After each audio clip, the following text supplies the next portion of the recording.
All right, it's time to talk about occlusion. If you're not familiar with what occlusion is, it is this tape, in this case, covering the front of my dot window. The idea here is I'm going to go ahead and aim right at the camera. On the camera, you can see my non-dominant eye, my left eye looking right at you. Now you cannot see my right eye. My right eye is also staring right at the lens of the camera. At least I think it is. And I can see the lens of the camera through my left eye, not my right eye.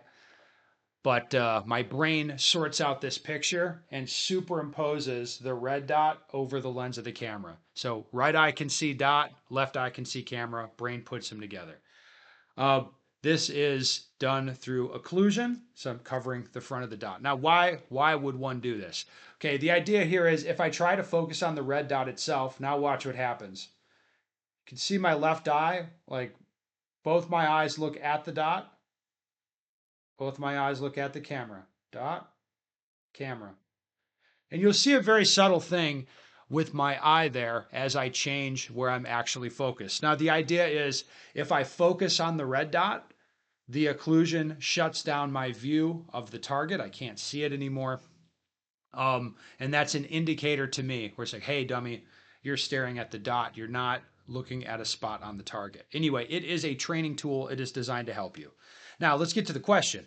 A while ago, you said it was still possible to become dot focused and not target focused while shooting with the occluded dot. Care to elaborate?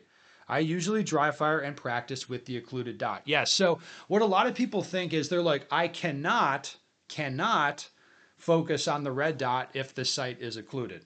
Now, what I'll tell you is you can. You absolutely can. The occlusion is just designed to serve as an indicator. Oh, I got to get my finger on the trigger to get the Karens upset.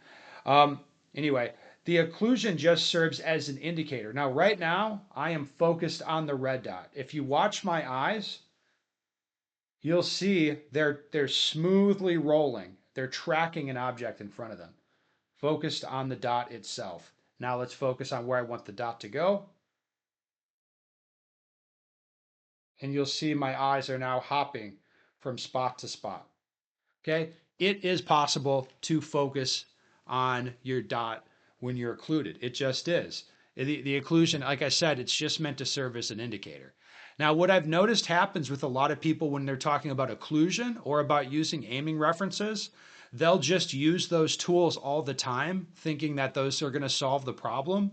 And if you just occlude your dot for 6 months and you're not paying attention to what's happening, a lot of times you just get so used to the occlusion and how it looks that you're not assessing if you're target focused or not anymore, and you don't really know, and that is not a good thing. So people like who put the occlusion on there thinking it's going to solve a problem for them, it doesn't do that. Now it's an indicator, it's an aid, it's helpful in some respects. Like if I'm pointing the gun into sunlight, the dot doesn't wash out, so it's like a more consistent temperature relative to the environment. That is a help.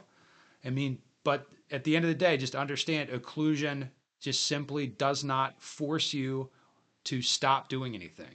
Again, it's just meant to indicate to you when you are. You can still shoot pretty effectively staring at the red dot when it's on an occluded site. Like you can still put bullets where they need to go. It's just going to be a little bit slow and kind of cumbersome, right? Same as you can stare at a red dot and put bullets where they need to go. It's just a little bit slow and cumbersome. You can still do it. Actually getting yourself truly target focused and working to stay there, that is, of course, that is the hard thing.